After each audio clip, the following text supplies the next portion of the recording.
Getting those.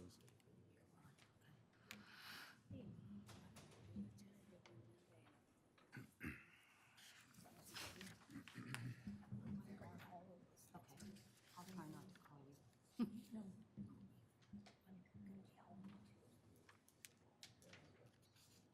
I'm gone next week.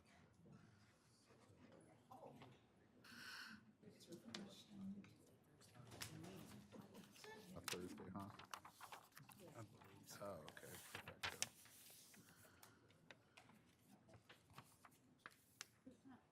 No idea. Zero idea. Yeah, this is about 20 more people than usual already.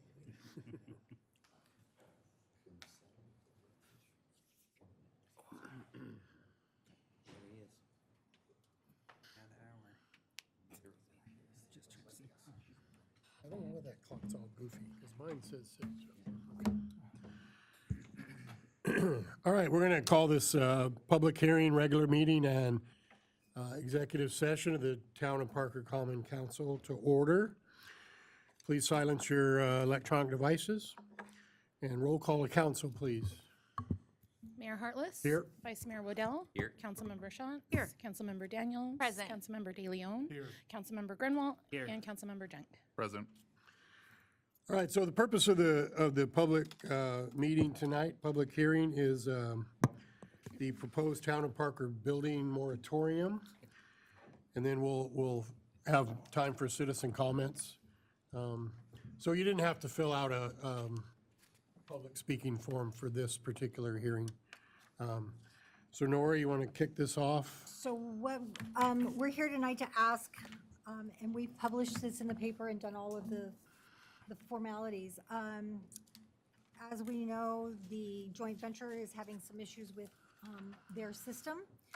They have given us formal notice that they will not be hooking any new sewer connections to the system until it can either be replaced or they can get the repairs that are completed. We've taken that into great consideration, and it's hard for us to issue a building permit knowing that they can't, on a new build, I should say, knowing that they can't hook up to sewer. It's a liability sort of for the town at that point, coming into that.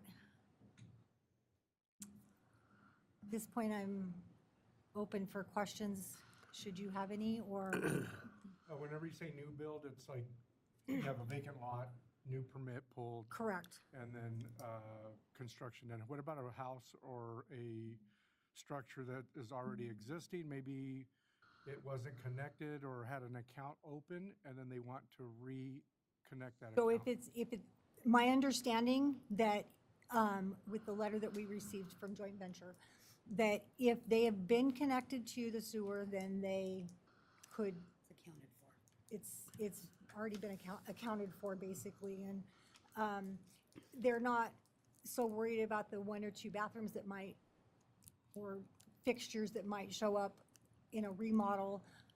Obviously, they don't want to go from a 2-bedroom to a 2-bath to a 5-bath home, but there may be some issues with that, but adding a few new fixtures in there, they're not so worried about that. It's basically the new builds that they're not. New sewer lines coming in. So if we did a moratorium and somebody wanted to add a bathroom to their house, would they go to joint venture and request permission, or how would that work? So typically, how we do our building permits, just on a regular basis, is they come in, they bring me or our inspector the permit application, the drawings, and then we look over those. We request a letter from joint venture with any of them to see if there's any restrooms or fixture counts in there. Then we request a letter from joint venture stating that they can either hook up or they can't hook up, or where they need to hook up from, if it's a new build, where that line would tie in. So all of that comes from joint venture. But you're saying new build, Not remodel? Remodel, we still ask for joint ventures, a letter from joint venture. Even if the fixtures stay the same, but Is if the go into fixtures a stay the different same, then we are not. location? No. As long as fixtures are staying the exact same thing, Like for like. then we Mhm. don't ask for that. So they said they're not allowing any new connections until it's replaced. Correct. So what's the estimated time frame for replacement? They can't give us one for sure. So because right we don't have- now, the most optimistic time frame is probably 2 years that we're basically putting in this moratorium, is that? Because this is a open-ended moratorium, we can open it and close it But if, basically. Now, if they can get some repairs done down there where they feel like they can add more fixtures or more connections, then they'll allow that to happen. has there been any discussion about doing any repairs with that and what the cost would be? There has not been. I mean, they've talked about it, but there's not been any definite time frame on that, or where the money would come from, or how much it would be. They mostly, my understanding is that they've mostly been talking a new Which would be facility. 2 years plus at the most optimistic time frame. Right, so what they're telling us is, once they have the funding for that, and the first shovel hits the ground, it's 18 months from that shovel hitting the ground until it opens. Could that time frame be moved up? I don't know, I haven't been in on all of their meetings. I just try to meet with the head of joint venture at least a couple times or 3 a week to kind of see where we're at and keep tabs on what's going on. And you know, there are other possible, we've talked about other possible solutions, temporary. Yes. You know, there's mobile units that can be brought in to take some of the pressure off. Mm-hmm. Literally take, you know, it's 1.2 million gallons a day is what they're doing down there. So if you had a temporary structure, which they do have, a mobile sewage treatment plant that could take, you know, half that load. I mean, if something like that could happen, and we're certainly would love to see that, that this whole thing could be lifted. Correct. you And know, I know that they are looking into that. Ashley is diligently looking into the different options and how much that would be. So just kind of to clarify, the purpose of the moratorium would be to cover us in terms of legal liabilities for new people coming in. Correct. Purchasing properties with the assumption that they can build and hook up to sewer. Correct. What would be the difference from a moratorium versus a public notice with that, saying that joint venture has been limited I'm with going to turn their, that one over to Christina, because that's a, Mayor and council, so the process of the moratorium is in statute. So again, we've had that public notice, 30 days, it's been published, and obviously we're gonna have a public hearing. So all of that is sort of a statutory process that we've followed. I think if we deviated from that, we'd have to, again, try to ensure that we are providing sort of that public notice, whereas we kind of have some protection just because it's a statutory process for this very purpose. Moratorium, because there is a concern about a critical public facility that may or may not be compromised. So that's essentially the process that's already designated in statute. So if we follow it, I think that's kind of obviously gives some cover to the town. If we try to do something else, we can look into it, but again, we'll be deviating from what's in statute. the difference would be that we're saying no builds from the town perspective compared to we're putting out notice that, hey, if you do buy property, it's going to be over at your own liability. And not saying that you can't build a building without a fixture or something. Correct? I'm not sure I understand the question, I'm sorry. With not doing basically a public notice, it would be allowing an individual to buy property and potentially build at their own risk with that, compared to a moratorium saying that you cannot build whatsoever. Well, again, so I think what we'd have to look at is there's no statutory process for kind of what you're describing, like can we just put out a notice and what would we publish and how would we publish that when, whereas again, the statutory process has already outlined it and we've already followed it. So it would just be a matter of assessing the risk essentially, you know, of kind of going our own path and seeing if we could do it that way. I'm not saying we can't, we would just have to kind of look at that as a different option. Now, when they put notice for critical, critical failure infrastructure with that, they put out the public notice back in November, correct? So that's part of the problem in kind of why we went in the direction that we did. They gave that notice to the town and they gave that notice to the tribe. They did not put it in the paper. They didn't publicly come out and say that. So it was very narrow scope that they When, to go. when they did do that, that's when they had only one tank working, correct? The first one came out, so we've had 2 notices from them. The first one came out when they had some issues prior to the tank actually collapsing, saying that they weren't going to, and then they were able to get that back, kind of, it took about a month and a half, 2 months, and got that other tank back up and running, and then we had the catastrophic failure of that. And is the second tank now functional? It is at the moment. It's working. It's Yeah, it working. was working the other day. Not at 100% Not capacity, at though. 100%.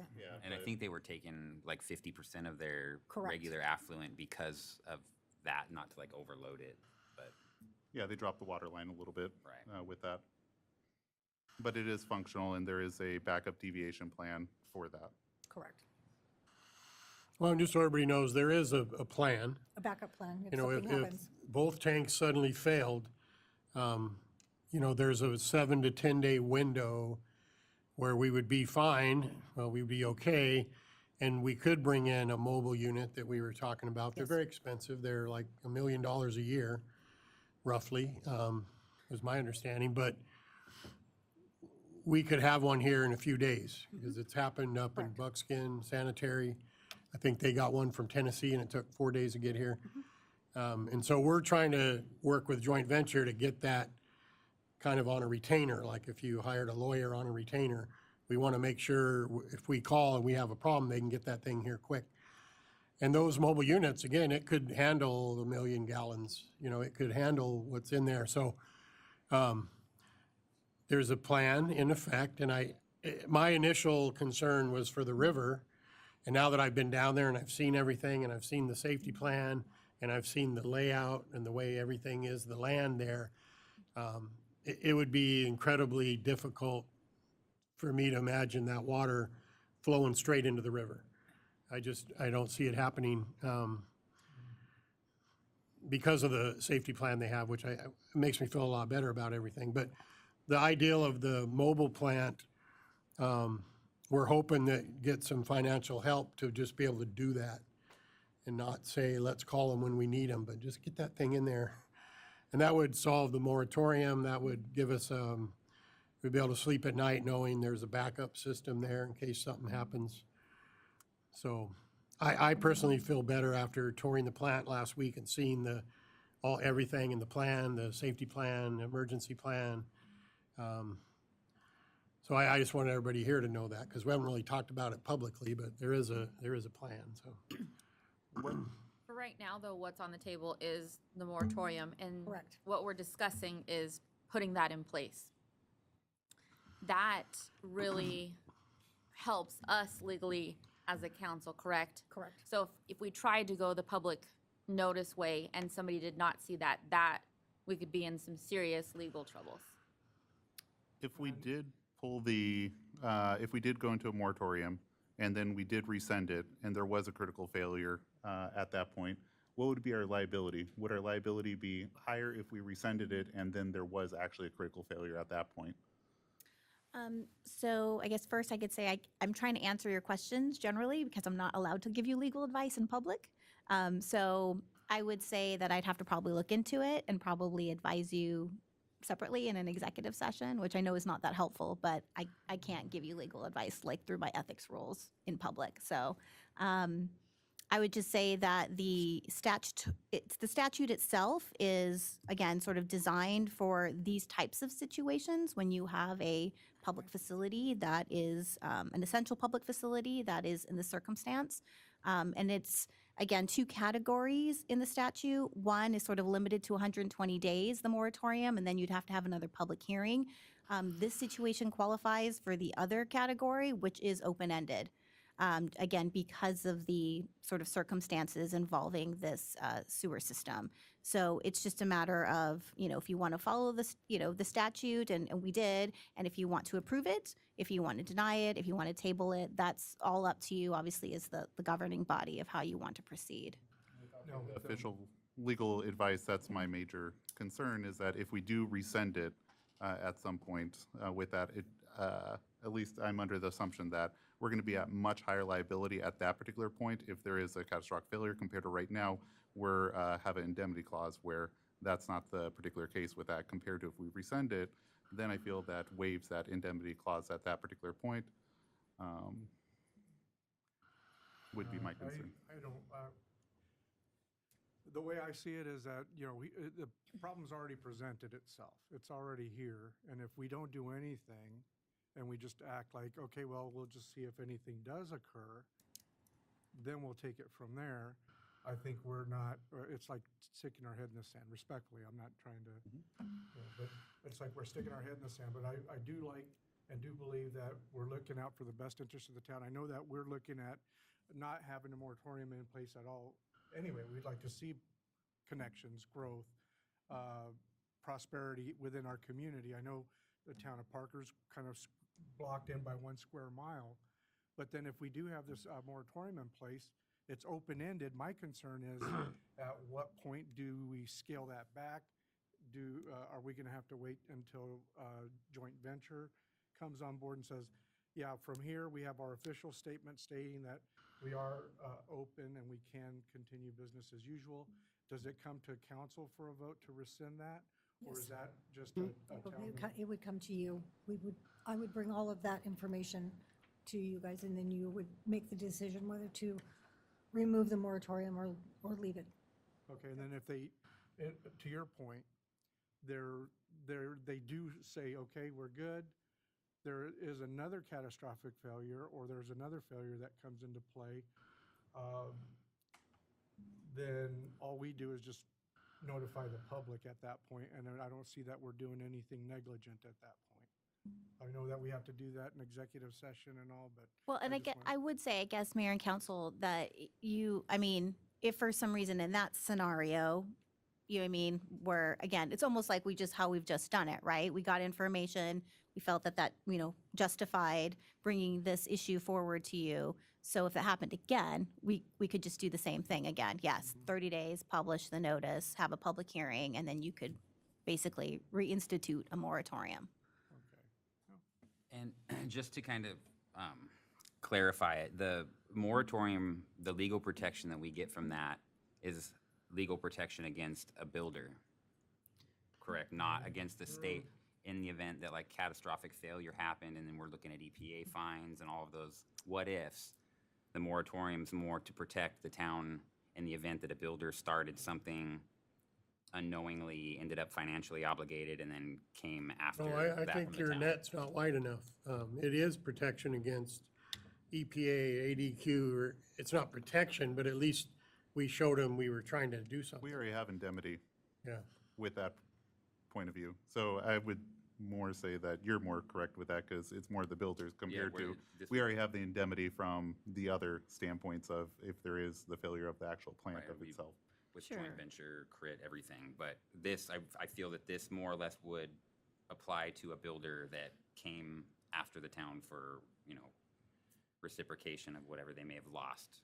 A buyer who basically bought property and unknowingly can't hook up now, and now they're, hundreds of thousands of dollars invested into a property they can't build. Right, so just kind of to go with what you were saying, if there was a catastrophic failure after we rescinded the moratorium, I don't think it would really, it wasn't protecting us from a catastrophic failure to begin with, Not at the beginning, but my concern would be if we pulled it out afterwards, then I feel like that adds some liability to it. Right, yeah, I can see that. I think the other thing that's important is, we can say, no, go ahead and hook up. But it's not our decision. It's joint ventures. And they are a separate entity from the town. It's a joint venture between the tribes and the town, but they have their own board of directors and they do their own thing. So we could say, oh, no, go ahead and hook up. But then joint venture is going to go, no, we're not hooking up. So by doing this, it's legal protection, like you mentioned.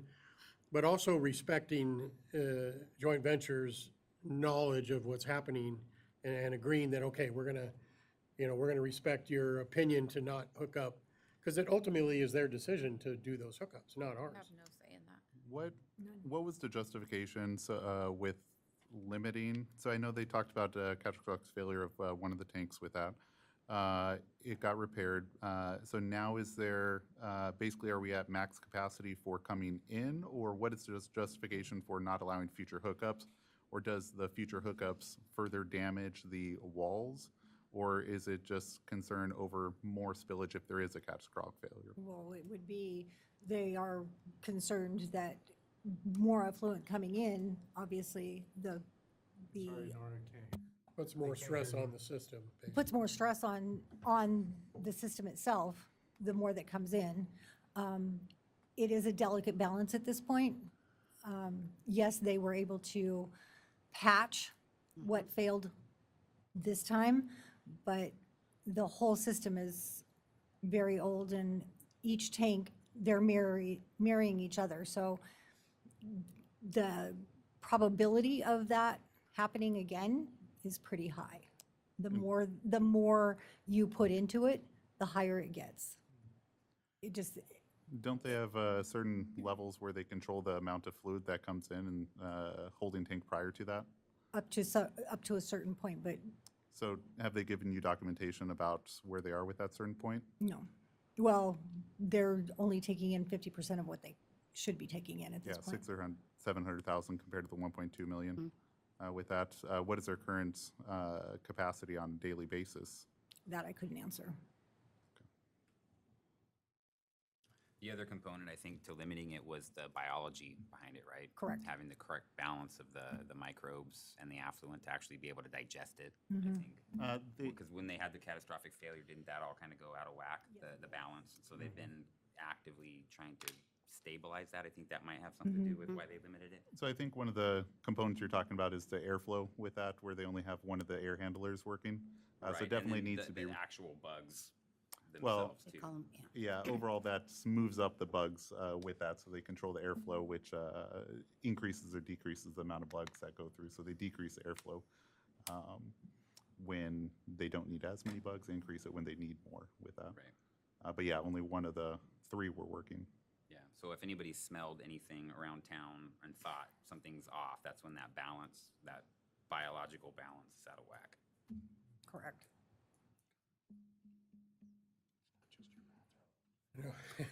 All right, anybody have anything else? Open it up for public comment. Please come up to the podium and state your name. Is that all we need? We just need Yes. their name, okay.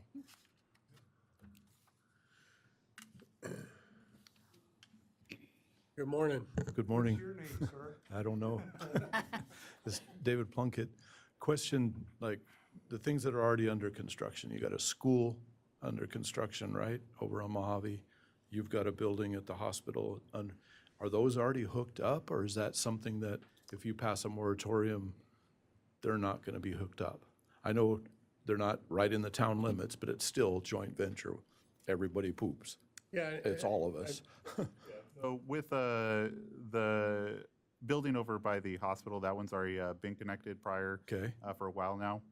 The new building, we are allowing, or there is a connection that's going in place with that, but it's up to joint venture to allow the actual flow. And one of the bugaboos at Head Start is what we're talking about, Yeah, is we weren't allowing them to lay their sewer lines. But now, today, we are allowing that because it made sense when we talked to the tribal council. They said, we already have contractors on site. We just want to lay all the lines. We won't connect to the main system. And it's our understanding that they have a backup system, some sort of above-ground septic system in the interim. So I think that's settled, because that was a big sticking point with the tribal council, is we want to lay those lines across our right-of-ways. So we did have the ability to say no, and we did say no initially, but it made sense when they stated their case about, just getting all the lines in while their guys are here, so. But again, The we, information go that- ahead, I'm sorry. No, the information that we had at the time when the moratorium and that stop was done was, we heard catastrophic failure, the sky is falling, let's hold off. Now that we're gathering all this information, the data that's coming in, now it's kind of allowed us to, oh, okay, we understand now. So some of Correct, the thank you. decisions have been, And that's what I was hoping we were going to discuss today is where is it really? Because there's too many people with opinions and everybody really posts bad. things that, yeah. Bad, we saw it. But catastrophic failure in the sense of they're fearing it's going to blow out and nobody's going to be able to use their toilet? Is it that catastrophic? Or are you just talking Right. about? Because I heard you say there's a backup plan of a system we could bring in, a mobile system. Yeah, in the event of a failure, at the very, very top of the system, they have the ability to basically turn a valve and redirect it into big retention ponds that they have.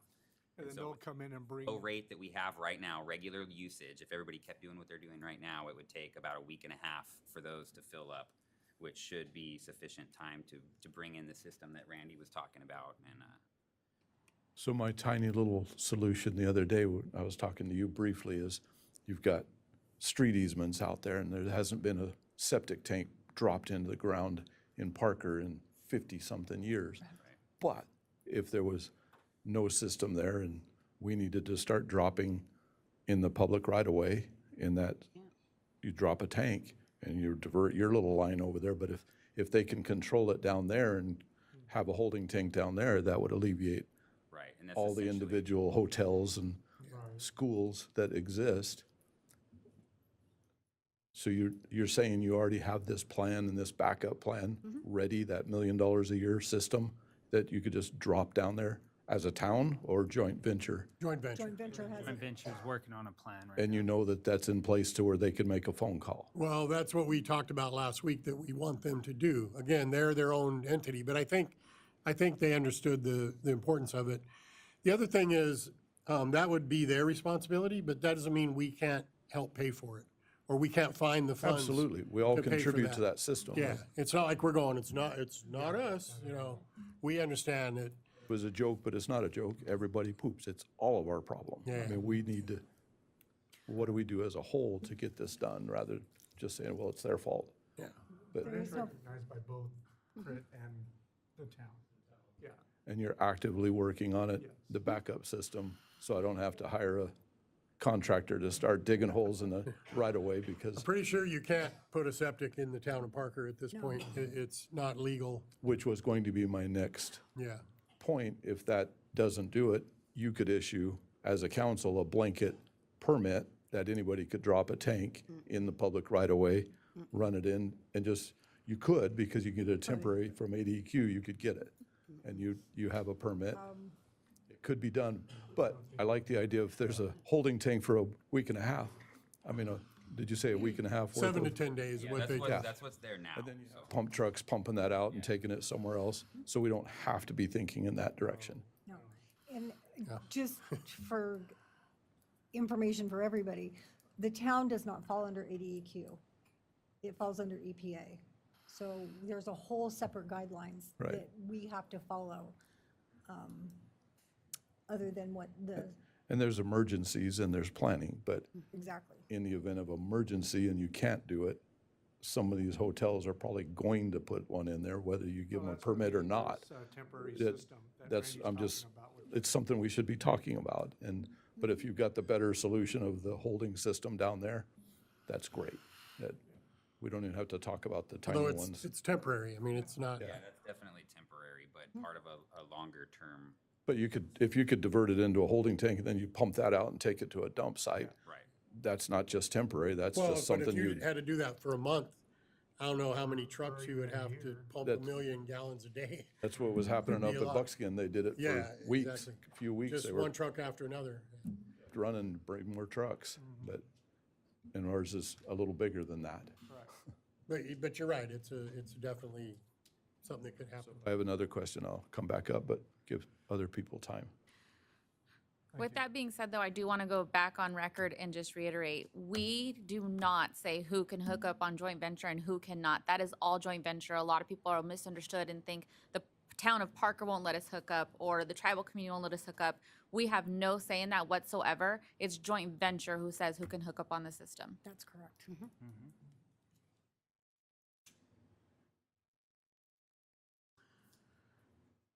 No, nobody else wants anything? I'm kind of shocked, to be honest with you.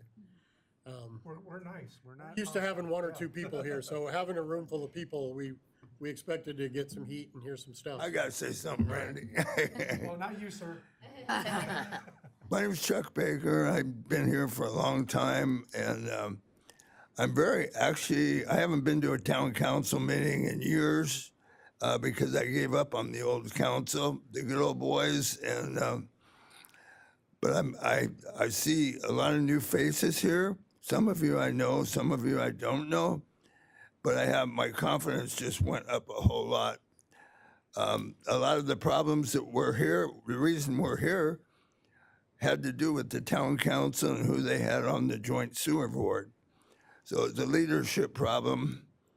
The most recent manager they had no certifications to run the plant and had no experience. That can't happen again. Hopefully this council doesn't let that happen. It'd be a shame to build a new facility and have somebody that doesn't know how to run it, because that'll happen. I won't be here then, but I it just shouldn't be done. That's pretty much why I know a lot about it, because my girlfriend was the she was the office manager for 27 years at Joint Venture, and so I know a lot about what went on, and it wasn't necessarily good in the last 10 years or 8 years. And I hope we don't get back in that situation. But looking at this board and who I do know, I don't think that'll happen. So I have a better confidence. Thank you. Thanks. And, with that said, I would add that Ashley Longenecker is the interim right now, I believe. I was super impressed with her when we did a tour of the plant last week so we could better understand everything. And I was super impressed with her. She's young and she knows what she's doing. And she is certified. Yeah, so She's been certified. They've been using her license, but without letting her do the management my part of it. confidence went way up when Right. after I will say one thing too. I know you're talking about the town of Parker, but I don't know if this moratorium would pass on to the Parker South, which I don't care. Would not. But, It would not. okay, but people should know that doesn't. I mean, I don't care either way, but Parker South would be septic if. Correct. Another thing that I think is important is that this isn't just our square mile of Parker that's on this system. The casino's on it, Blue Water Lagoon, 100 Homes, Lazy D. I mean, it's the whole community. It's not just our little square mile. There's a lot of sewer lines around here. So I think a lot of people are under the impression it's the town of Parker, but it's really not. no, it's a big area. Yeah. It does take on industrial waste. Right, well, thank you. From carbon plant and stuff, so it sees.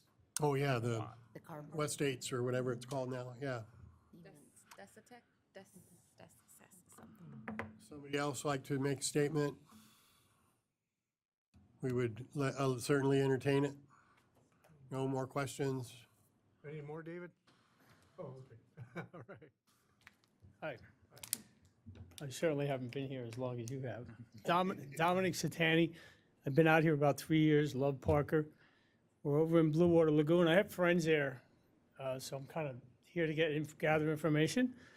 And so the end game here is we're talking catastrophic failures, leach ponds, Plan Bs. What is the actual plan overall? Is it replacement? Is it Yes, Yes. a new facility? yes. Is there a timeline? Was that 2 years? Is that 18 what- months 18 months? from the time we get started. That's the problem. But there is no timeline to Yeah, put a shovel in dirt, right? yeah. Okay, but in the meantime, we feel like we're comfortable if we don't add into the system can hold up Yeah. from now until then? Yeah. And if it can't, then we have that plan in place to, again, those mobile units, and they're designed completely different than a normal sewer plant with the effluent and all that. It's like a huge pool filter almost, where they change the cartridges out, as needed. And it can handle, the ones I looked at could handle our entire system as long as it needed to. So It's just a matter of getting it in place, you know? Right. So between now and then, we're pretty comfortable. We're not gonna be floating away. Yeah, it's some finger crossing and some, and this, you know, stopping any excessive, any more, basically, that the system to overburden the For system. now. Thank you. Yeah, be sure and pass that on to your friends down there. Thank you. And that was going to be another one of my questions, still David Plunkett, but if we have to, for the record, but.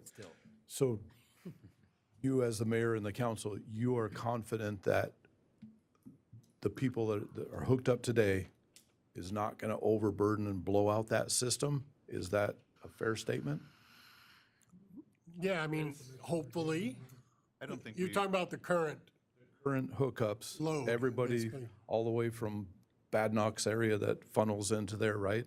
Yeah. And the casino, Safeway, Walmart, Yeah. everything coming from, goes down to that system. If we don't add any more to it, so these things we've been hearing, that catastrophic failure, like it's done. Yeah. That's just people talking.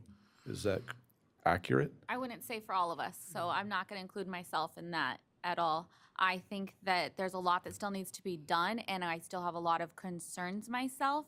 I think that with having an emergency plan available, I feel a little better. But to say that I'm 100% confident that everything's going to be okay, absolutely not. I visited joint venture last week and took a tour and actually seen the facility and how old it is and things that are going wrong. And I think that we do need to act sooner rather than later so that it never gets to that point. But I am comfortable that we have an emergency plan in place. As kids, we were here watching them dig the trenches and playing in the trenches, and that was what we you know, did. like I mean, 57 years ago, Yeah. that plant, and it was supposed to last 50 years, so it's Maybe already. quite that long, but 25 I know I years, was a little sorry. kid, but still, I'm still a little kid, but, but I lost my train of thought. I guess I'm older than I thought. So, how many of you sit on that board for the joint venture board? There are liaisons, right? There's 3 of you, did I You say? get two members from Parker Town Council, 2 members from Crit Council, and then there's a member at large that's elected by BIA. Are those open meetings when they have those meetings? Yes. Are they published somewhere? Like maybe we can publish it out there a little? Yep. So maybe we could go and ask the direct board questions? Okay. And that needs to happen, I think, as well. And I think Because that- these questions do need to. Look, I'm getting calls as a real estate broker from up the river, and they think we're not gonna, that moratorium Yeah. and the catastrophic failure is that system. But it's not it's just from the Bad Knocks, this system needs addressed, but it's not, it hasn't failed.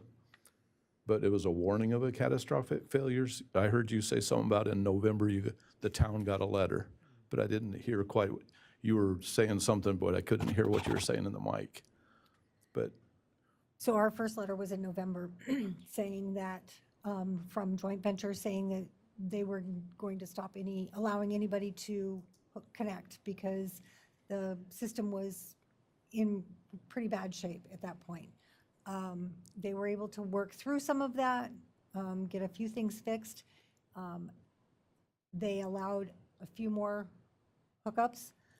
And then 2 months ago, I think, we got the letter saying that they had a catastrophic failure. Now, saying catastrophic means different things to different people. So absolutely. what, we panicked, thinking that poo was running into the river any moment. We quickly backed off and went and figured out exactly what was happening, and one of the tanks had collapsed, or a portion of the tank had collapsed. They were able to drain that tank, fix that portion, and get it back up online. It took almost 2 months to get that back to where it was before it actually failed. We're at just a steady hold right now. They've cut the effluent back some from what it was before the collapse, just to keep it from doing it again. Every day I go to bed and hope that when I wake up in the morning, we don't have it on the second tank as well, because They were put in at the same time, they're matching tanks, and Thus the urgency of not adding any more to the Right, system. so we you know don't what I mean? want- They reduced it to save it, and Okay. now adding more to it. adding more to that would just, Problems. And I heard somebody say 18 months, but that would be 18 months from the start of construction. correct. To do it, but you still probably have an equally amount of time of engineering those I wouldn't plans say and getting that. it out I for wouldn't, bid. because now you're talking 3 years, 3.5. I wouldn't say that. You wouldn't say But I which would say one. that is the first step, is the engineering and the paperwork. Right. After finding the 20 million. Yeah. This system is it's After a finding the 20 pre-engineered. On my way over here, I bought a Okay, lottery ticket, so. Thank you, Mr. Plunkett. But yes, but 18 months would probably be engineering and bidding, and then 18 months to No, construct, wouldn't it? no, that's not so Are you this is saying a- an 18 month for the whole process? There's already Man, we need you up at Buckskin. We really, well, we there's really there's do. engineering and a Have some- contractor. Everybody's lined up. Yes. So it's mainly an issue of funding, like who's going to pay for it. So the lead time in terms of like engineering and stuff wouldn't be your typical lead time, and it's a pre-engineered system, so it's a completely different technology than what we're using now with the big tanks and the aerators. They're kind of like compartmentalized units. Yeah, they're Connex boxes, Yeah, shipping it looks like a containers. Connex box. Something years old, there's, Yeah. there's way These better changed. systems, right. Dropping it in, they're not excavating big holes and doing. Yeah, but if you could have a mobile system that takes 1.5 million gallons and can take care of it on a mobile system, this thing we got is a dinosaur. So, It All right. fits on a concrete slab. well, I feel much better that you're on the board and you're on the board, and there could be meetings and we can go to talk and see what the plan is to make a plan, right? Maybe they're past that. Hopefully, I know there was some grants applied for just engineering, right? That's pretty much the planning and engineering part of that, or is that the whole, you're not talking 28 million or already, or Have I no? applied for 28 million? No, the town has not applied for that many grants as of yet. Have we applied for several grants that would be pay for more than just the engineering? Yes, we have. So we do have some construction money. If we are awarded those grants, we would have some construction money to start. Awesome. And we're really busy talking with our senators here and our congressmen and even the state people. Because ideally, they hear sewer in Colorado River, and somebody at the federal level goes, let's get this thing done. Because 20 mil is nothing to them. Right. It's the end of the world for us. But what we would really like is an appropriation from Congress. Yes. And they are looking at it. They agree that it's important. I just spoke with Senator Kelly's, one of their aides the other day, and she said, yeah, we're taking this very seriously and we're looking at what we can do appropriation wise. So, if they could, that would settle a lot, to be honest with you. Between the entities that are all involved, if it was paid for, there would be no discussion about who's paying what and how much everybody owes. And so I think the appropriation usually would be something that would start in September with the new budget year. But this is an emergency, and that's how we're wanting them to look at it, like, we need this now. And I think they're taking it seriously too, so hopefully we can go that route. There's other things we could do, we could do bond like we did for our streets years ago, and that's another thing I'm seeing people freaking out about, our taxes. We don't have a property tax in Parker. Town of Parker gets zero property tax, right? We're limited by how we can pay for this thing, and if we have to go out to bond to pay for it, we can't raise your property taxes, and I would never want to institute a property tax. But it probably would mean, if we're paying those bonds, we're gonna have services reduced somewhere to pay for that, because we don't have a lot of extra money. Or get a sales tax approval to do a sales tax to Yeah, I pay mean, for a bond. we've definitely talked about that. So if you paid for that up front, does some of those grants reimburse that? If it got paid up front, you had to borrow the money from the bank or whoever, and you borrowed the money, the grants, could that be used to pay it, or do you have to wait for a grant to wait for construction to get it done? Yeah, I can't answer. And I'm not looking for an answer right now. I'm looking, if we're gonna talk, that's Yeah. something to consider. Because if you could just get the funding and get the grant to pay the funding, then Yeah. you don't have a bond that costs everybody a lot. of Trust money. me, we're talking a lot. I Okay, mean, we had a long meeting last night. We had a meeting with the tribal council last week. We've all done tours. We're having discussions, 3 at a time. We can't have a quorum. But there's all kinds of stuff on the table, all kinds of ideas and. well, I've never been to a joint venture meeting, but I would like to go to the next one, if you know when it is. Okay, thanks. If you haven't toured that facility, go. I worked there when I was a kid, that's the only part that, And I wouldn't say publicly, everybody go take a tour. But you, You're a supervisor, this Yeah. is your district, this town is your district, so, I certainly think you could get an appointment to go down and do like we did and do about a 1-hour tour, and just check everything out, and it gives you a really insight into, wow, okay, I see what's to happening. know where we're really at versus what Yeah. people right. get hyped up And then about. after we saw everything, the last part was the plan. Okay, this is what happens if everything fails. I was like, oh, okay. I mean, it made me feel a whole lot better, I know, when I saw it, so you might want to do People that. involved down there are also raise that confidence level. Yeah. Yeah, I met the young lady that took over, she's very Yeah, a lot sharp. of that risk, I think, that's associated with the failure isn't necessarily just to the environment too, but to the staff that works down there, because it's all hazardous material. And like the catwalk, for example, if you looked at some of the justification attached to that moratorium, it mentioned people dying or the potential of people dying because the catwalk that they used to go across the tanks was rusted apart. So, and you fall into those and the water's so aerated, you can't swim in it, you just sink to the bottom. So it's Bottom and drown. guaranteed. Yeah, you will death. sink. You will die. And drown, yeah. That would not be a good one. So there's other dangerous things that can happen too, so it's. That would be a bad day.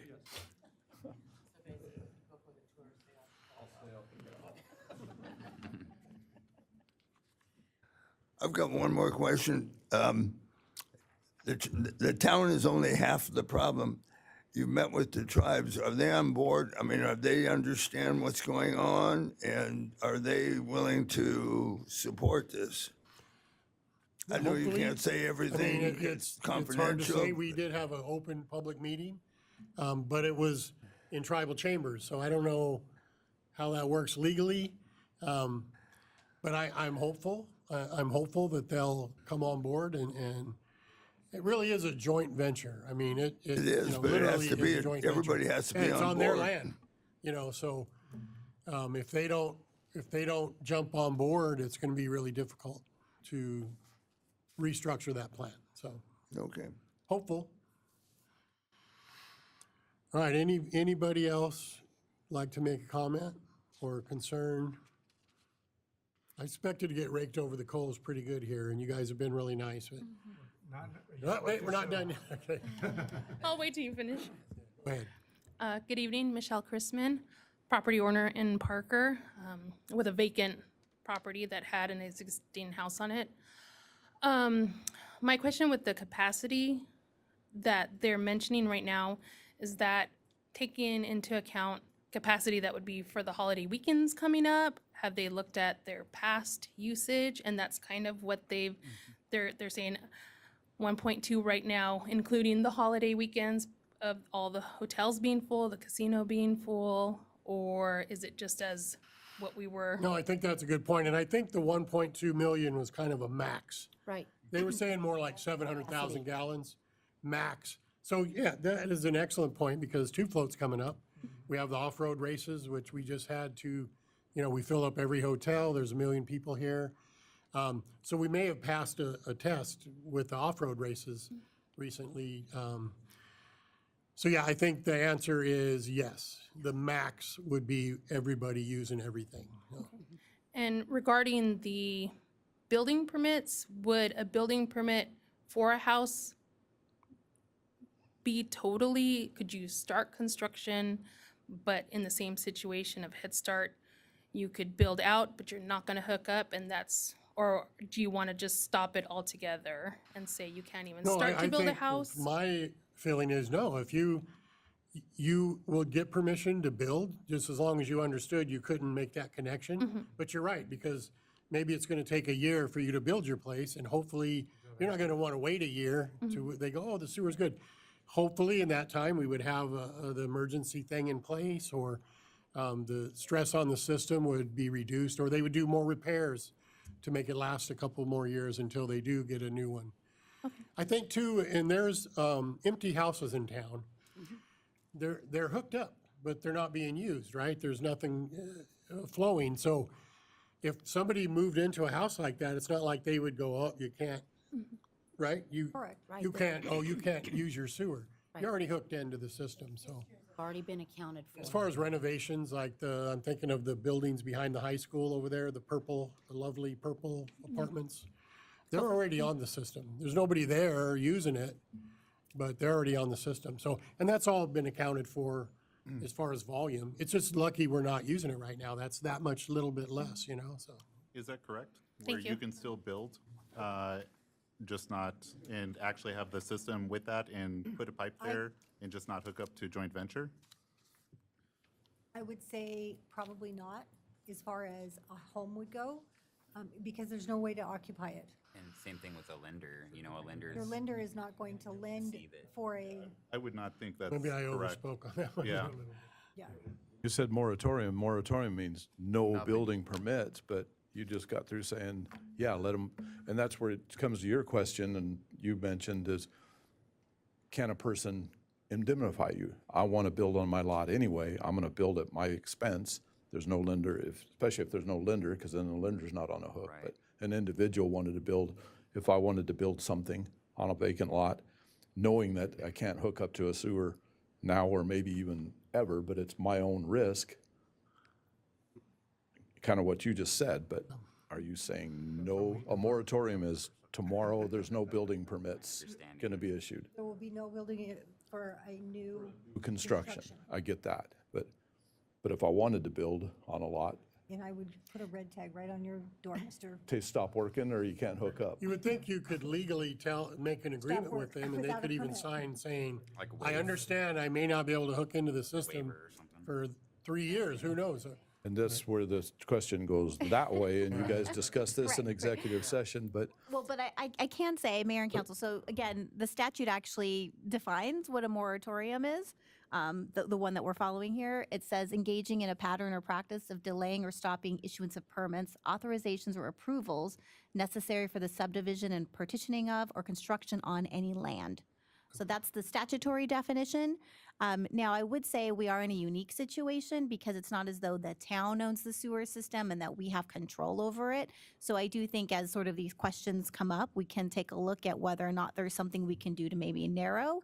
You know what I mean? Again, because we've already talked about how the system is capable of handling current fixtures, right? And so it's really, the concern here is more about new construction that would compromise the system. and you're getting just a small, tiny snapshot of what one statute says, but there are many things that allow somebody to give an indemnity to a town to build. And when you research that, you'll find that there are things that you can do as an individual: petition, sign, Take some you money from 'em. accept, and you build, but you don't hook up. And it's completely the risk of the person, but we're not the first one to ever go through this. It's been nationwide and statewide. Anyway. Case-by-case basis. But yeah, there are other statutes that, okay, you have a moratorium, but what can you allow to happen? And that's a whole nother discussion, but you have a town attorney that I could send you one and you could get it to her. But you weren't wrong when you said that, Randy, about, Did you hear that, honey? but it could happen. It's just, what's the appetite for risk? I heard two people talking about risk, but Yeah. if you get an indemnity from somebody and it's worth an indemnity, I mean, David, you and I both know when we're working with real estate, sometimes those indemnity clauses aren't worth the ink. it's the or- person who's signing it. If they're legally able Yeah. and financially able to Right. do it, you let them do it. And that's why I say, I would divert to the legal. It's like an and accredited down. investor. You got an accredited Yeah, investor. You're gonna have If to you do it invest on in a it and you lose the case-by-case money, that's your basis. loss, and you can't blame anybody but yourself. Right. I don't see a whole lot of people gonna be doing that, but still. Well, that's a good question. Like, what if you bought a house in town, a broken down, dilapidated house? You tore it down to build a new one. It's already It'd be hooked the up. same sewer, Already hooked up. Sewer line's but it already wasn't hooked being up. used. probably before, but maybe it was. Maybe you're, Like for like. somebody moved out, you bought it, tear it down. I mean, that to me would be an exception, but Yeah, and I didn't I come don't here know to that talk there's about room for exceptions. individual things like that. I mean, we're building one right now. There's a little tiny house that's been hooked up forever. You called her Mama Kay, right? Right. Building the thing, just hook into the sewer system because it's not hooked up. I mean, it's not being used. It can happen, but existing things, that's a whole different thing. I came here to talk about schools and hotels and the whole place, not one individual thing. But, all right, thank you. Thanks, David. All right, anybody else? Last call. Okay, we're gonna, there's no action in this meeting, so we're gonna adjourn the public hearing. I want to call the regular meeting to order, and you guys are welcome to leave. We won't be offended if you don't want to sit through our regular meeting. Thank you all for coming, we appreciate it. We'll call the regular meeting to order. Roll call of council. Mayor Hartless. Here. Vice Mayor Waddell. Here. Councilmember Shantz. Here. Councilmember Daniels. Present. Councilmember De Leon. Here. Councilmember Grunwald. Here. Councilmember Jeck. Present. Yeah, think about that. Okay, please join me for the Pledge of Allegiance and remain standing for the invocation by Pastor Louis. I pledge allegiance to the flag of the United States of America and to the republic for which it stands, one nation, under God, indivisible, with liberty and justice for all. Heavenly Father, we thank you for this day. We pray that you would give not only our leaders, but our whole community compassion and wisdom and the courage to do the things that we need to do to deal with the problems that we face. We thank you, God, that we are in a free country where we can freely discuss this, and we just pray you would guide us to the right solutions. In Jesus' name, amen. Okay, Oh, hey, we're gonna get a chamber report. next item is the call to the public. We don't have any call to the public? Okay. Chamber Directors Report, Erica Daniels. Good evening, Mayor and Council. It's graduation week here in Parker, and we want to congratulate all the students and families celebrating this important milestone. On Thursday, May 22nd, Wallace Junior High as well as La Pera Junior High will hold their graduation ceremonies. On Friday, Parker High School will host its graduation, and on Saturday, Crit Head Start will celebrate their graduating class. We at the Chamber are gearing up for the 47th annual Parker Tube Float. As of today, we have 1,336 participants pre-registered. The excitement is building. We are still in need of volunteers. If you're interested, please contact us and we'll get you a volunteer application. Looking ahead at Memorial Day weekend, the VFW Post 7061 is hosting a memorial ceremony at the Parker Cemetery at 10 a.m., followed by a barbecue at the Post and a cornhole tournament that's open to the public. And finally, on May 31st, the Run What You Brung Stand-Up Jet Ski Regatta will take place at Pirates Den Resort. Thank you for your continued support of local events and community engagement. Thank you. Okay, we don't have any consent agenda items tonight. So our item number 1 is discussion and action to approve deny resolution 042025 designating the chief fiscal officer for officially submitting the fiscal year 2026 expenditure limitation report to the Arizona Auditor General. Amy? Thank you, Mayor and Council. Just a housekeeping item. We do this annually. This is just for our finance department to be able to submit the statutorily required reporting to the Auditor General's office. So when we get all that stuff together, we'll submit all that stuff. Okay, any questions, discussion? Would entertain a motion? Motion to approve? Second. Moved and seconded to approve resolution 042025. As stated, all those in favor? Aye. Opposed? Motion carried. Item 2, discussion and action to approve deny invitation for bids for the Parker Jail Historic Building Rehabilitation Grant Project. Steve Ziegler. Thank you, Mayor and Council. Public Works Department respectfully request Mayor and Council authorize staff to put Phase 1 of the Parker Jailhouse Historic Building Rehabilitation Project out for bid.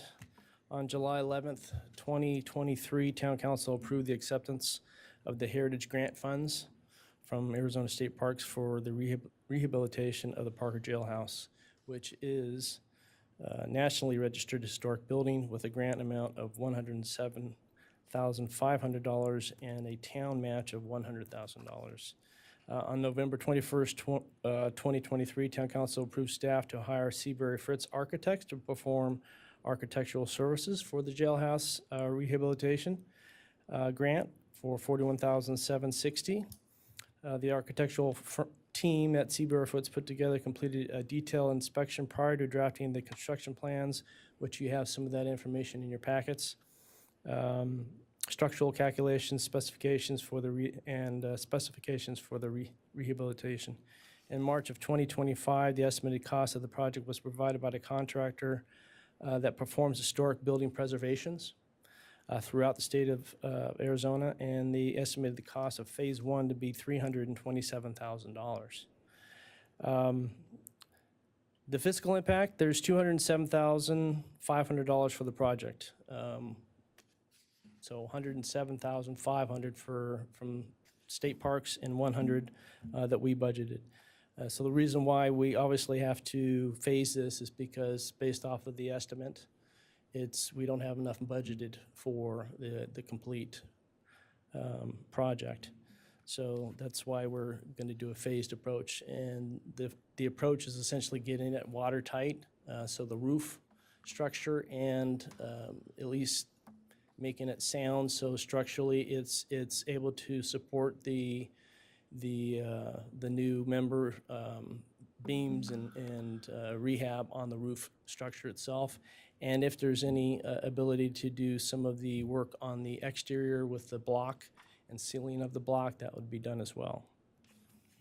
The steps following, if council approves, is Wednesday, tomorrow. It'll go out to be posted in the papers.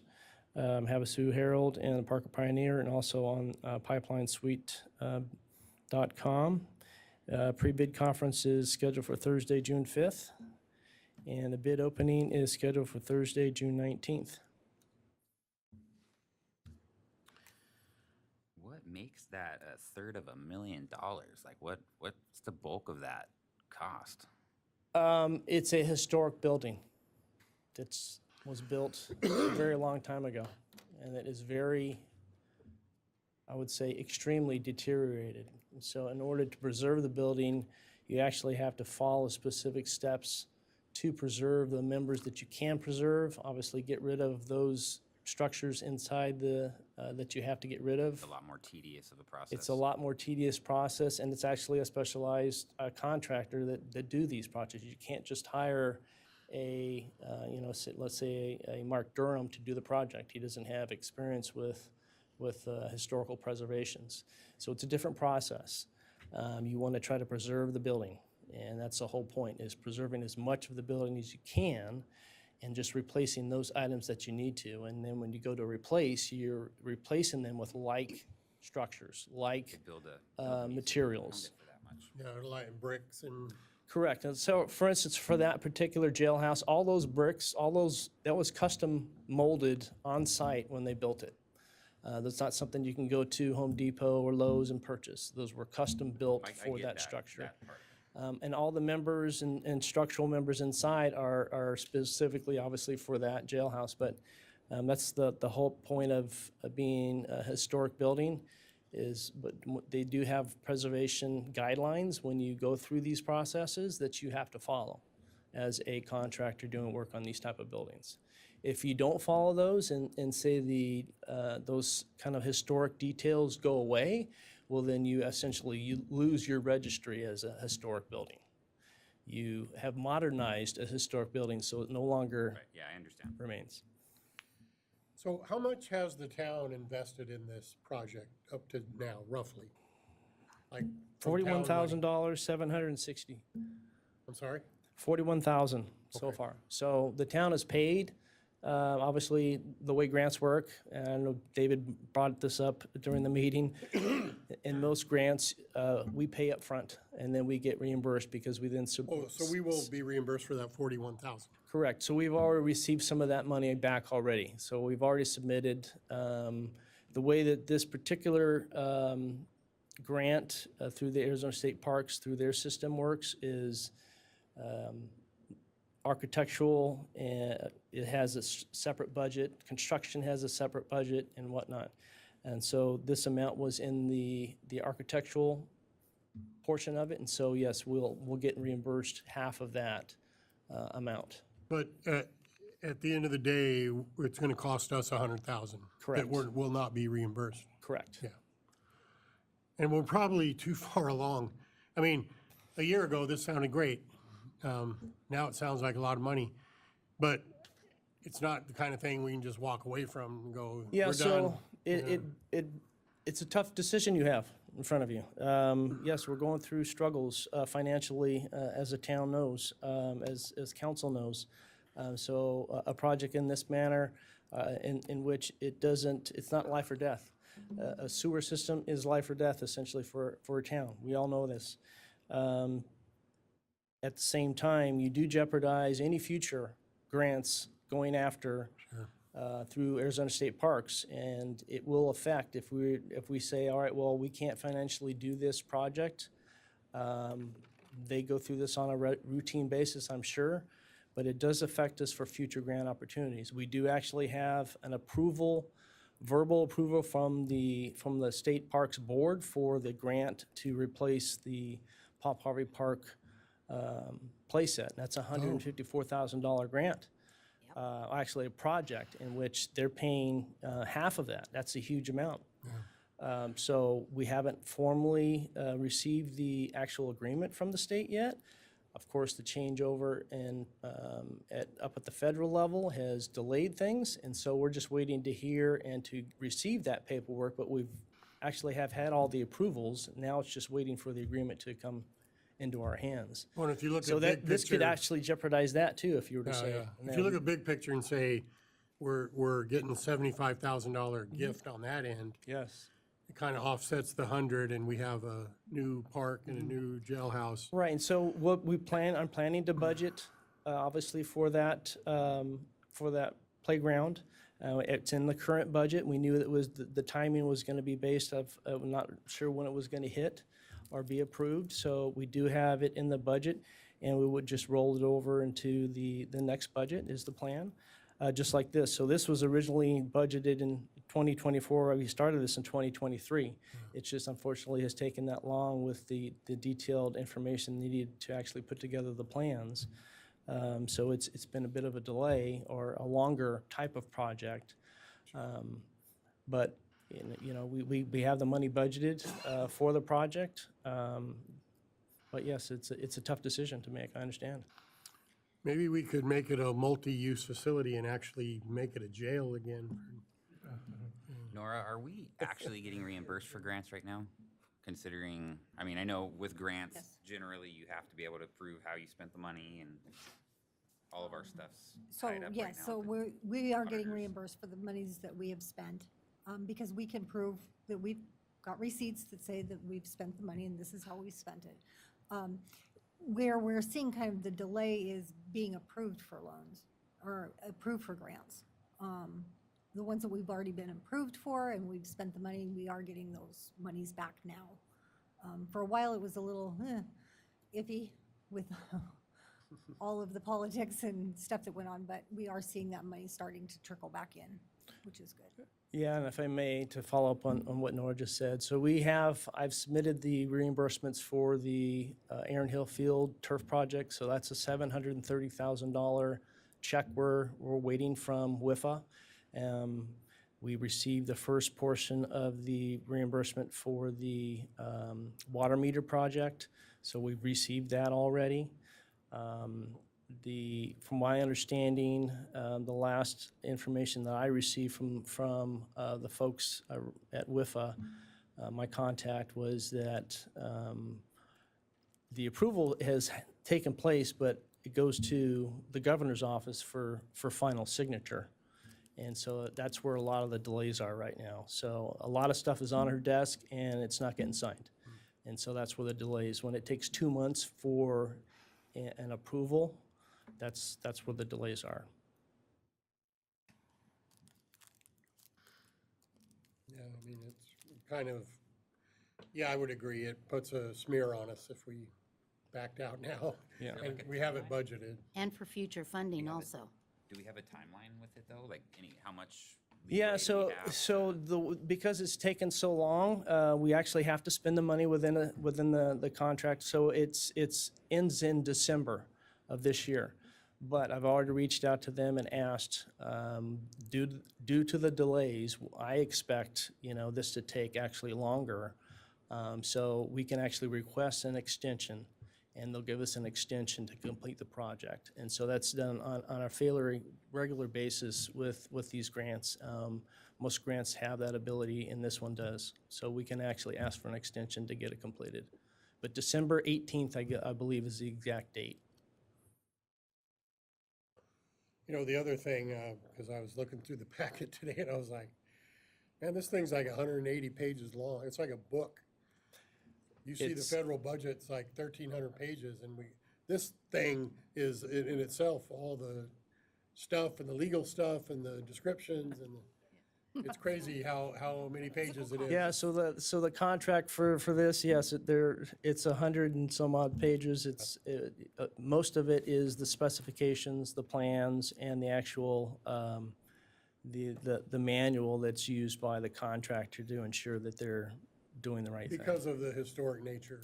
It's more than it would normally be. Yes and no. We went through the same thing with when we do the police station, magistrate court, as far as the guidelines and specifications that they're supposed to follow during construction. So a little more detailed, yes, but similar.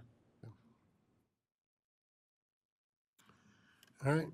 Anybody else have anything? Is this something that we would want to potentially table until we have more of a grasp on the other big thing, or is there? I don't feel comfortable with that because the money's already budgeted.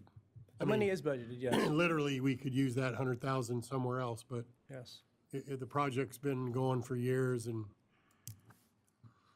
again, I think we're already gonna ask for an extension, so yeah, I'm prepared to vote on it, I guess. And I'll throw this out there. Again, Steve has phased this project, so this is basically phase 2. Getting the plans and stuff was phase 1. So he's been really good about stretching this out to where it's not as uncomfortable, I guess, financially as it could have been. Steve, I have a question. When you go to bid, let's say the bid comes in at $500,000. At that point, is it an option then to say, whoa, that's way over what we've been granted, what we've applied for? Is that the option then to say no, but then our grant funders also realize that was way over the amount that was budgeted, and almost would be an acceptable practice of saying, We tried. we tried, but we can't do it? Yeah, there's certainly, once bids are received, we commonly take the lowest bid, most responsible bid. It's not necessarily the lowest, it's the lowest, most responsible bid. So with that comes obviously, in that scenario, you can certainly value engineer with the contractor. We did that exact same thing with the contractor for the police station project. It came out way over what we had budgeted. And we said, we can't do it for this price. And so we sat down with them and went, we need to cut Okay. this, can we cut this? So that can be done. To the point of letting the grant folks know, yes, I mean, they understand that these things are, happen, and this stuff happens all the time. You just say, well, unfortunately, we Okay. didn't get any bids that allow us to do it. We can only do this little portion. And the whole thing, once we found out the cost, it was gonna be a phased project anyways, in which we've already talked to the grant folks about, stating, I can't get it all done in one amount or one time because of the funding. But we So we're could gonna go perhaps- after future grant applications to complete it in its entirety. We could perhaps say face as opposed to just going we. Correct, Yes. correct, This is just an invitation for bid, right? So it's not the actual final approval. correct. So I don't think there's really Yeah, any question with the this bids will one. come back to you for actual formal approval. Yeah, if we don't have funds later, then we could always deny, even if it comes under with Sure. that. I mean, so that's where, this is really not a question, Yep. just allowing for the invitation of bid, but it is consideration with looking at in the future. So with that, I'll make a motion to approve this. Okay. All second. It's been moved and seconded. Further discussion? And this is to approve the Invitation to bid. for the- invitation to bid for the jail historic building project. So moved and seconded. All those in favor? Aye. Opposed? Motion carries. Thank you, Mayor and Council. Thanks, Steve. Item 3 is discussion and action to approve, deny Town of Parker policy regarding the virtual attendance of council members during a closed executive session. Ray, this is your item. Thank Okay. you. We don't have to go through executive session or anything like that. No. We didn't agendize good. it for that. All right, no, I just wanted to, and thank you for allowing me to have this on the agenda, appreciate it. Recently, I was out of country, and I was up at like 3, 4 in the morning to attend our session, and I was like, I was told that I wasn't allowed to attend per town policy, but I wanted clarification on that. And, but do I have to make a motion and then we discuss it, or are we We able can to discuss it. We can now? discuss it. Okay. Yeah, and then what I was looking at doing is either, if there is a policy in place, that we look at modifying that policy, allowing members of council to attend executive session, given that there's security in place. You can either do a video showing everybody, yeah, I'm in a secure room, whatever policies or procedures that we can come up with, but to allow that to happen. And, one of the reasons why I brought it up was mainly because our town attorney was given permission to attend executive session, and has done so, and I've done so in the past, at least on one occasion where I've attended a executive session via Zoom. And so I just wanted consistency, I wanted clarity on that, and then I'm hoping that we can either modify and allow for council members to attend via Zoom, given maybe extenuating circumstances, health issues, and/or travel limitations. So I didn't see any difference between myself and a town attorney. Not trying to downgrade your position or nothing like that, but I mean, I'm elected, as so are members of the council, to represent the town's best interests. And I felt like that was one voice being taken away from the town. And, a town attorney is a contracted position. Given, I know we were given the same oath, and we're under those same criteria when we are in an executive session. So I saw no difference in that, so. That's mine, and I'd like to hear what others think, and I'm not going to take offense. Yeah, no, Mayor and Council, I did want to just kind of clarify. So there is no state law prohibition about, members being able to attend e-session remotely. So it has been, I think since I've been here 4 years, that it's been a policy or a practice at least that the council members have not been able to attend remotely in e-sessions. You can certainly change that. So I've seen a mixture across the board, right? There's some cities who absolutely have no prohibitions whatsoever. They allow, obviously, remotely in open session and e-sessions. I've seen others, like Parker, where they prohibit. And then I've also seen where maybe there's limitations, where perhaps it's okay for e-session, but, not more than once a quarter, or, not more than 3 times a year, something like that, right? Because they want to make sure someone is actually attending in person. They don't want to start having more and more, members attending just virtually. So it's really just whatever sort of practice and policy you want to set up. I would also say that in terms of the executive session, so you all have, when we have the e-sessions and we give the admonition, right, everything's confidential. Obviously, when you're all here together, you have staff here to help you, right? And yes, I am attending remotely, but in terms of the discussions, as well as making sure nobody else is present that isn't supposed to be present, because only those who are reasonably necessary are actually allowed to be in the executive session. Also, notes any types of materials are always supposed to be given to the clerk to be kept with the executive session minutes. So that burden does shift to you if you are going to be attending remotely for e-session, right? Because there is no staff or anybody there to sort of observe or assist you. So that sort of onus, I guess, is just placed on you and that obligation. So I just want to at least kind of set that up so that you're aware of it. Yeah, I think we could have that particular in policy stating those where the onus is on that individual and not other inappropriate individuals there with that. But to me, I mean, over since COVID, forced everybody to really utilize technology. So that's where I would be. Yeah, you know, I completely in was favor. initially resistant to this idea, but in thinking about the admonition that everybody agrees to, you know, if you're remote and you're agreeing to this and there's somebody in the room with you, then you're violating the open meeting law. It is the open meeting law. Yes. Okay. Which, you know, if you do that, you get fined. You get fined, not the town. Individuals, yeah. So, Correct. what I don't want to see is somebody just go, well, I don't really have to go anymore to the executives, because it is important to be here.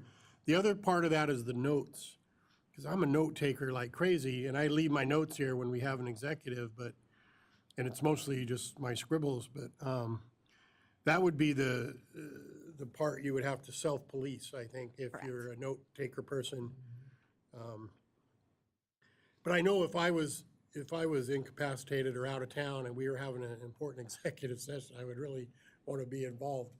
So I See, I'm feel your different. pain. I personally, if I'm here or I'm not, if I'm somewhere with my kids or out of town or in a strange place, I would just rather not worry about leaving my notes there, my kids picking it up, who's listening. You know, like it's easier to just check out and know that you guys have it. I'm not here. Fill me in when, you know, we're always filled in anyway. I don't know. I don't know, my view on that was like, if it's important to you, then good. I certainly wasn't gonna jump on a first Virgin Atlantic aircraft, fly back over and attend and stuff, but I thought it was important that I attend. And so you can make those decisions individually. Well, And I have before, I'm checking out, you guys got this, and I'm good. Well, and on that decision, I know we talked about and we did table the executive session, and I think that's what we can do.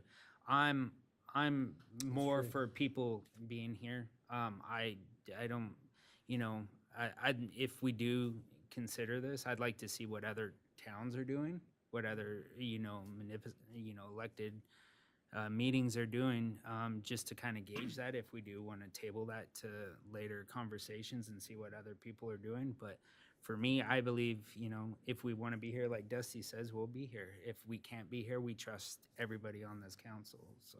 Good point too, because when you weren't here, you really wanted to be at one of them.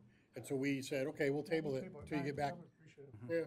But So in there's that always that. same token, I always play devil's advocate.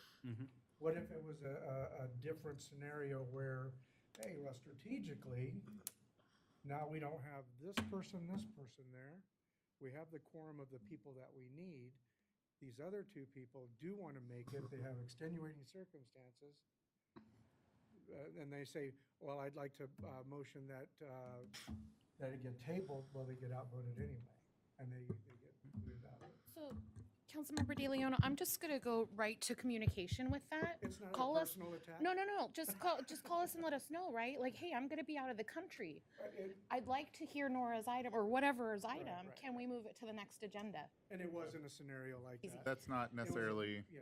your prerogative Right. with that. It's, I mean, it's always the mayor who necessarily sets that. So it's, But if that's communicated to us, you know, you're gonna be out of the Yeah. country. This is an important item. Can we do it next week? Right. We talked to Randy. That's true. I think Normal we circumstance. think we were all kind of surprised. I didn't know that was on the agenda. Okay. I think we were all kind of surprised when you went, hey, I'm in London. Everybody's like, what? He doesn't travel. I don't normally. But no, that was a personal reason for going over, and I don't disclose and discuss my personal business. So communication, yeah, but and I only knew that we were going to have that executive session once I opened up that email, and it was within a day or two. And I thought, holy crap, I'm already over here in England. I've already been here for a week. So what do I do then? So what's the real concern? I hear what you're saying with having a consistently missing those sessions, but I think that we can always address that if that ever comes up in talking about an in-person attendance policy, but just allowing for individuals as a whole to be able to attend those executive. I think it's more like when we go into executive session, we're asking for legal advice and everything, and it's what we need to talk about. And by no means, we can't control what's on the other side of that screen.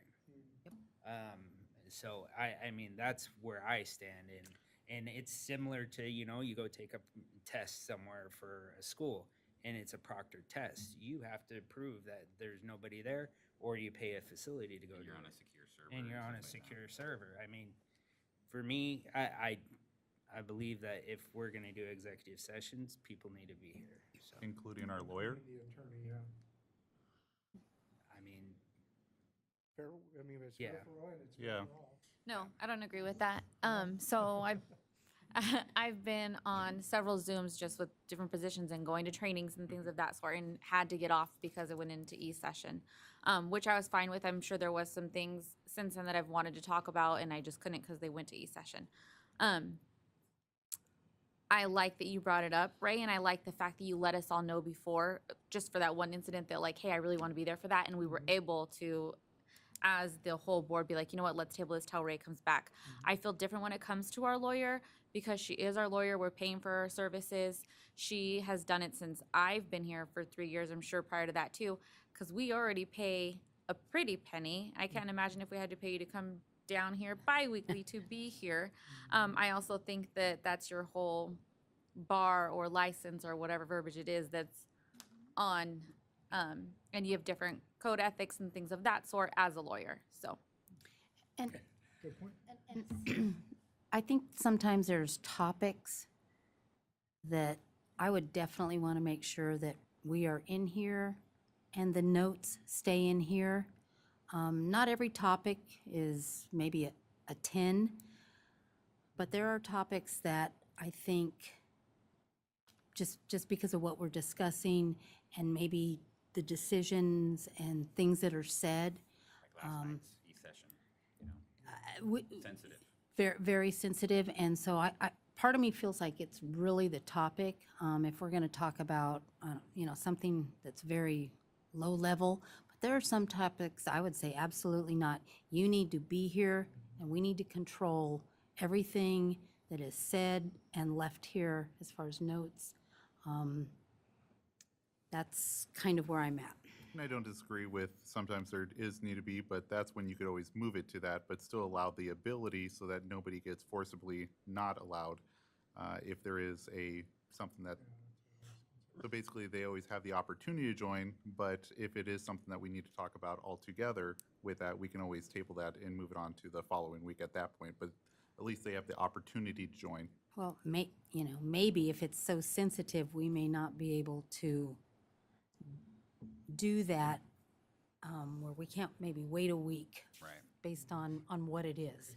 Is this something that Randy or the mayor would have the ability to essentially approve on a per instance We have to change the basis? policy.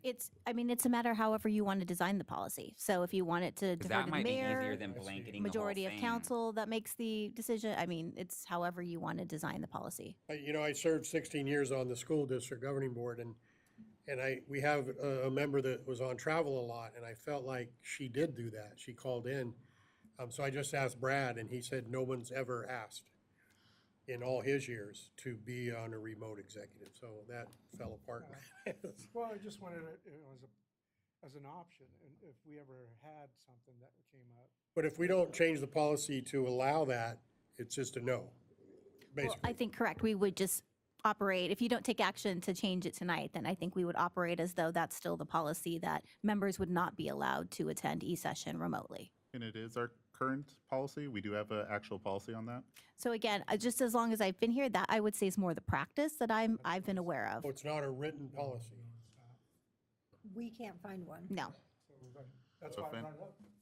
I think it would be more the change of policy to have that instead of It's not in disallow the that. attendance, like the new council member handbook where it talks about, you know, missing how many you're supposed to miss and. Town code outlines how many meetings you can miss and not miss and before action is taken. But e-session is not Specifically in not. there. And I don't know that we put that in the council member handbook. I mean, attendance in person is obviously encouraged, so. Right. Yeah, no, I would Well, like that- to see limitations on it. In that case, you might be right, Z. It's maybe a case by case where we go, you know, this is so dang important, and so-and-so is out of town, and we're gonna allow them to be in the meeting tonight. That's legal for us to do. If it's a policy. It's not a So again, policy. it's going to be up to however you decide you want to proceed. I guess that's all you. Well, I mean, right now, it seems like if it's left absent and we don't do anything, it seems like it would be allowed to go into, that they would be able to join remotely, because there is no policy It's against a it. practice, not a policy. Yeah, that's why I was allowed to do a Zoom at one time and then, you know, not now. That's why it surprised me. I thought, well, why? And I thought maybe if there's policy being cited, I want to know what the policy is, just for clarification. Again, Amy, it's not an attack. I'm just stating what I feel that if it does come up and things are brought up, then, you know, if you're here or if you're out of town and it's a case by case and we have limitations on it, maybe at the Association of Realtors, we only allow 3 attendances per a 2-year term. So your full term, you're only allowed 3 times to attend by Zoom.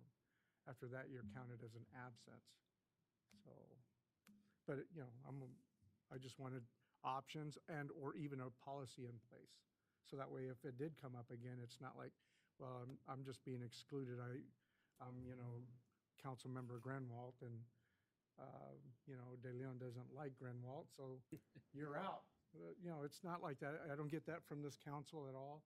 But, you know, if there's nothing in place, then somebody could take that. Well, can we move to table this until we figure out what other towns and cities are Well, doing? you were saying a lot of them, is it a practice or a policy, or both? So there's just a mix. I mean, sometimes it's in their code, sometimes it's in policies. Again, yeah, it's just sort of all across the board. But I think Amy and I were talking, I mean, and she can pull the other clerks on the listserv and get additional information. Yeah, it doesn't Maybe seem even like an sample emergency policies. thing, Yeah. so. No. And we need a policy one way or the other, I just you wanted know. Sounds like- conversation on it and Yeah. clarification. It's been good, I think, good conversation about it. So with that said, I would entertain a motion, or can we just say we're gonna table it, or does somebody have to motion? You can just table, yeah, without objection, you can table. I would gather some more information, and I like the idea of Amy talking to her clerk circle people. The clerk click.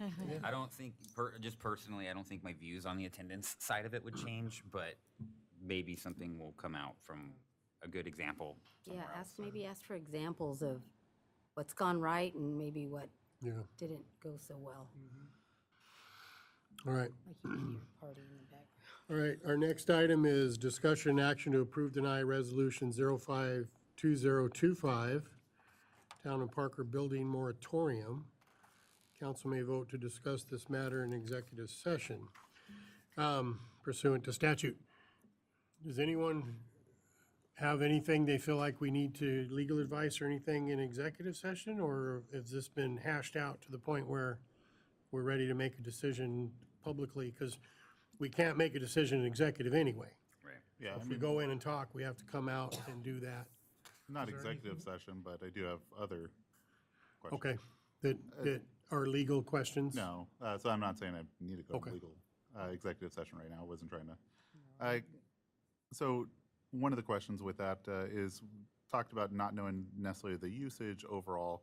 Has there been any, I guess, actual data for them saying that adding more load to the system is going to be causing that, or is that imminent failure, or is that just a guesstimation by individuals currently working there? Has there been a professional that has officially said that, or is that just feelings of individuals?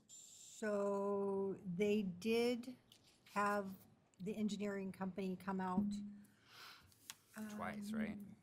twice, once in December, to give their structural and opinions on the failure. And in your packet, I do believe you have that letter dated December 10th from the engineering company, and then they were out again in February, I believe, after the fix was done. And I don't have the documentation on that one. But basically, I know that they're talking about not wanting to increase the load with that, but has there been any official word by that engineering group or third-party group Data that to is saying? support that that's gonna save it, sort of. Right now, it seems like, yes, there's a feeling of, okay, let's try to reduce that load, but without that actual third party looking at that, it's, in my, it's just more feelings rather than actually having concrete information. Or it's erring on the side of caution, maybe, from that point of view of joint venture. Maybe, but it also seems like we would want that data before potentially putting in a 3, 4, 5-year building moratorium. I don't have. But the data. this moratorium that we have in front of us today is an open-ended one, right? Correct, yes. It may be open-ended, but it's still talking about how basically the current viewpoint is going to be until they have the new build of a new facility. Or until they green light new connections, essentially. Correct. Which could be, like, let's say it did fail and they had to get the temporary system hooked up. I mean, should be able to green light new connections at that point. Correct. I mean, theoretically, but Theoretically. But that's just where I would want to see more of that type of information before officially putting this, and that's where I think more on the standpoint of waiting until we get that official documentation before making that long-term decision. yeah, it's almost like joint venture needs to be able to sell their Band-Aid, to justify why reducing flow is the solution right now. Yeah, and I'm not saying deny the moratorium, but at least table it until we get that better information. Well, they do say in this letter, which I don't see a date on, we kindly ask that new building permits are halted until further notice. Should the property owner express the need to build, they can stub out their laterals, but will not be permitted to tie into our system, which is what I was saying. That's what we basically have done with Head Start. We've allowed them to stub out their laterals, which is a cool way of saying lay their pipe.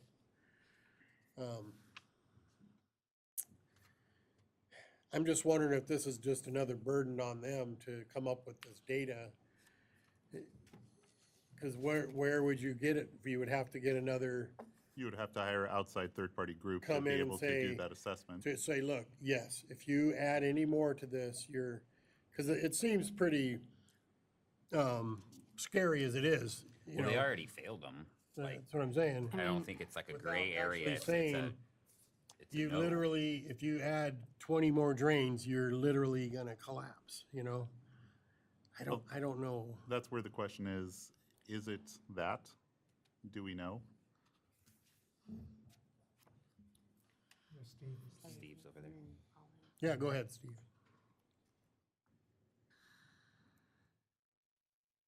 Nora, I do apologize publicly for all this falling on you because I know that you are not a joint venture employee. Yep. So I just want I'm like, So it's my understanding that ADQ actually has performed a courtesy inspection and has met with Ashley. So I think it would be easily obtained as far as what that inspector Okay. stated to her during that inspection, Didn't include all that in the stuff. done that as you a emailed us? courtesy. I remember seeing That, that. sorry. So if that would suffice, I think you'll find out that this is really serious, extremely serious. what's I taking don't think place. that there's any denying the seriousness of needing basically the entire new system with that. But the question is, adding any more load, does it, right now, does it put that much strain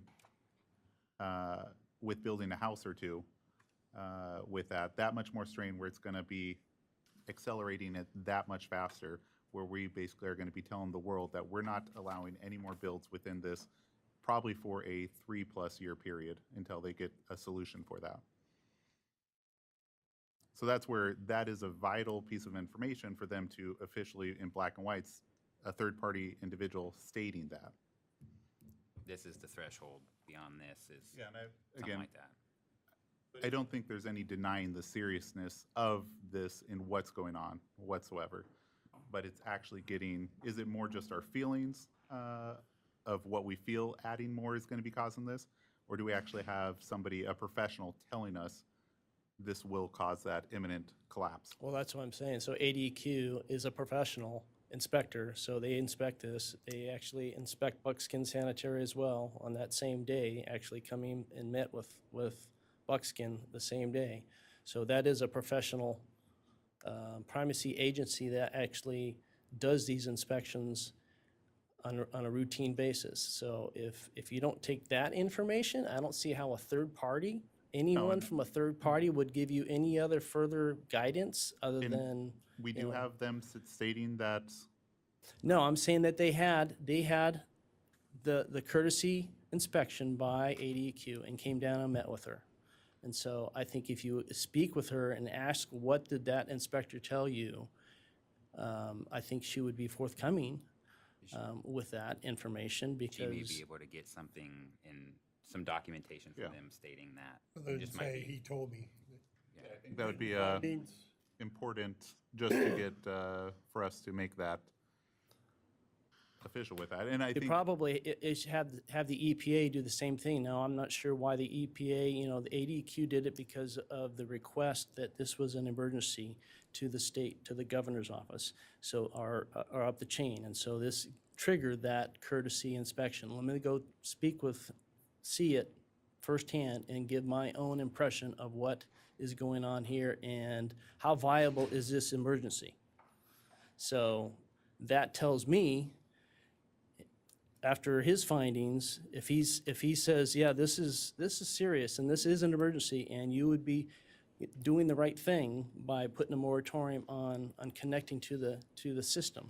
I don't have no idea what was said, but I think she should be forthcoming with that information. I think she would be more than willing to let you know what occurred during Yeah, I that think- courtesy inspection. I thought I saw something on that.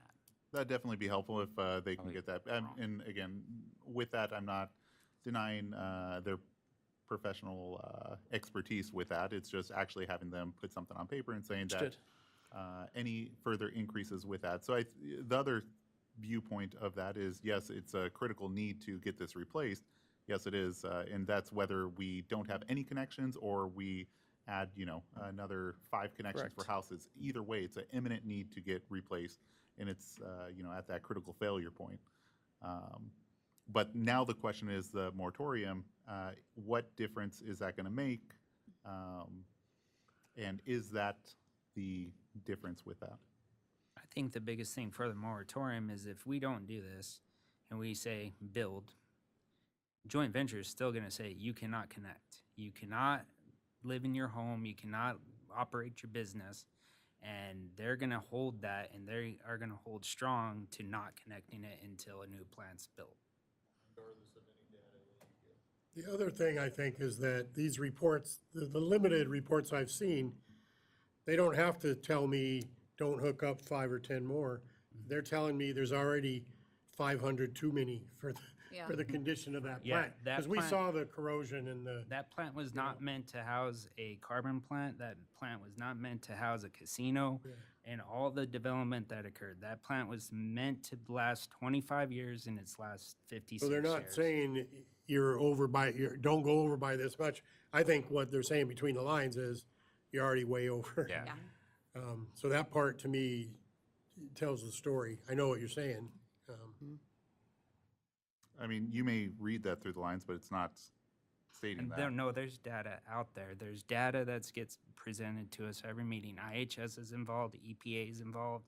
I mean, it's to a point that if there is any more, so they calculate that every residential gets 4,000 gallons per minute or per day. Per day. And they account 40,000 a day for a commercial or So you're adding that much per day to this plant that's already been Band-Aid, you're gonna just ask for a catastrophic failure. Yeah, I'm sure like the empirical data is there. My thing is for the moratorium, it's a little, there's some hypocrisy in us limiting new builds when we have no control over how many people book a room at the casino, for example. So we could limit 10 builds here in town, and the casino can go out and book 20 rooms. But that's already accounted for in the BRO. So that flow rate's already accounted for, and that's what Ashley's taking into account what's currently going based off your busy seasons and your off seasons. Sure. She's accounting for that. Well, and again, if we issued a permit and they said, okay, I'm ready to hook into the sewer, joint venture is gonna say no. I mean, it is entirely their decision, that connection. That connection is. And this is where I was saying earlier that the moratorium's protecting us only from potential contractors or builders coming back to us, not from any of the Correct. catastrophic failure or the EPA or any of the actual risks associated with that. But there is a bigger picture there, like the EPA would go, well, the council did try to at least do a moratorium. They tried to stop any new, so I mean, I'm not saying it releases us from liability, but it looks better than just going, That is Fair chance. that is the eventual legal question that I'm going to be having with that is, if we go into a moratorium and then we pull out of that, and then there is a catastrophic failure, to me, that puts us more at potential risk than anything else with EPA, with all those, because now we're knowingly saying Publicly that acknowledged it. we publicly acknowledged it, we're saying that there is a issue with a load. Now we're taking off that moratorium to allow those connections, and is that what causes the catastrophic failure So- because of But what why we did would at we that lift point? We're the coming off a moratorium. moratorium, we're stating that joint venture's telling us, hey, it's okay, we don't see Yes. this happening. Now, if that does happen, it falls on joint venture's hands. well, Yeah. Christina will tell you it's gonna fall on everybody. Yeah, Right, everybody everybody's gets hands. named. That But if the moratorium got approved and then we lifted it, we would have paper, black and white reasons why to lift it, not just like, hey, it's Sunday and we want to see them build a restaurant over there, so we're going to lift the moratorium. I would hope so, but again, that's potentially, there, optimistically, we're gonna have, a new plant in 2 years, optimistically.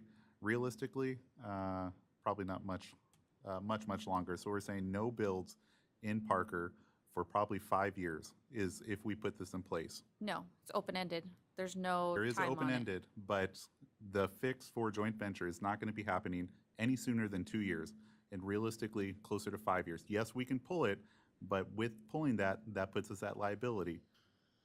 I see what you're saying.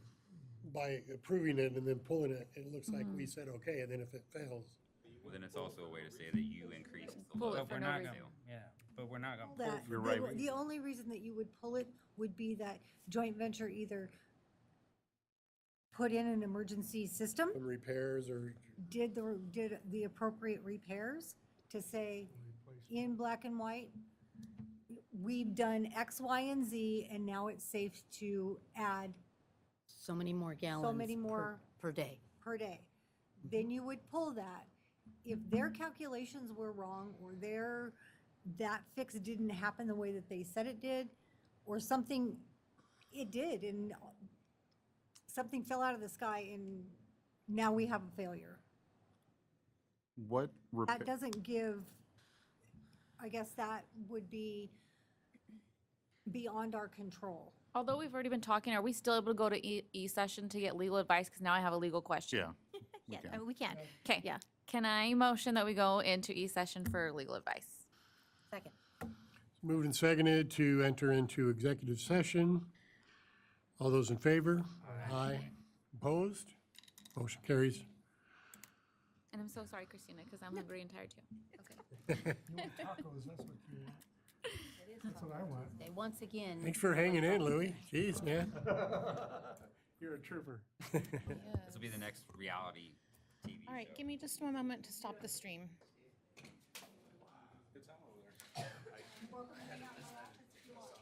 Earned enough $200 this month.